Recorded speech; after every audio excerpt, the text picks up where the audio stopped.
ছোট্ট একটা ভিডিও নিয়ে আসলাম আপনাদের সাথে শেয়ার করার জন্য কিভাবে সারা বছর কাঁচামরিচ সংরক্ষণ করবেন তা নিয়ে। এখানে দেখতেই পাচ্ছেন 5 বাটিতে কাঁচামরিচ, এটাকে আমি ব্লেন্ডার করে নিয়ে এনেছি।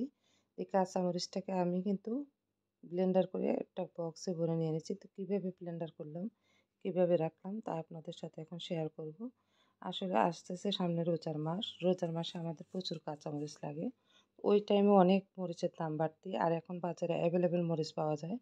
মরিচের দাম একটু কম আছে, চাইলে আপনারা এখন মরিচ সংরক্ষণ করে রেখে দিতে পারেন খুব সহজে, অল্প দামের মধ্যে। তো এই মরিচগুলো আমাদের সারা বছর আমরা চাইলে ডিপে ওজন করে রেখে দিতে পারি। তো চলুন সবাই কীভাবে মরিচটা রেখে দিলাম।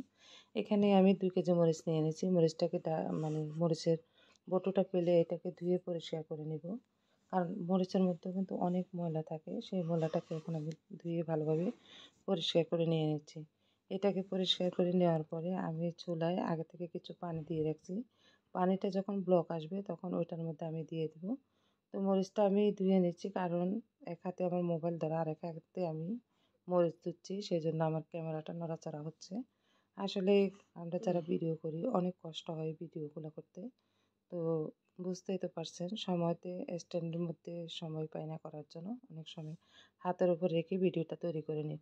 তো মরিচগুলো আমার প্রায় দেওয়া হয়ে গেছে। এখানে আমি কিছু পানি দিয়ে রাখছিলাম, পানিটা বলক আসছে। এখন মরিচগুলোকে দিয়ে দেবো। মরিচটা যতক্ষণ পর্যন্ত ফুটে না উঠবে আমি ততক্ষণ পর্যন্ত এখানে থাকবো। হয়তো 5 থেকে 10 মিনিট সময় লাগবে মরিচটা বলক উঠতে। 5 থেকে 10 মিনিট পরে দেখতে পাচ্ছেন মরিচটা বলক উঠে গেছে। এখন মরিচটাকে আমি একটা ঝুড়িতে নামিয়ে নেব। নামিয়ে ঠান্ডা করে নেওয়ার পরে এটাকে ব্লেন্ডার করে বক্সের মধ্যে রেখে দেবো।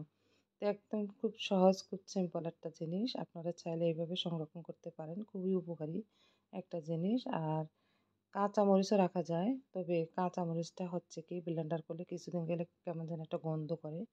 তো ওটা না, আসলে আমার কাছে খেতে ভালো লাগে না। তো আমি এইভাবেই করে রাখছি। আমার কাছে এইভাবে ভালো লাগলো। আমার ভিডিওটি কেমন লাগলো, যদি ভালো লেগে থাকে অবশ্যই সাবস্ক্রাইব করে দিবেন, অন্যকে দেখার সুযোগ করে দিবেন। সবাই ভালো থাকবেন। আল্লাহ হাফেজ। আজকের মতন এখানে বিদায় নিলাম।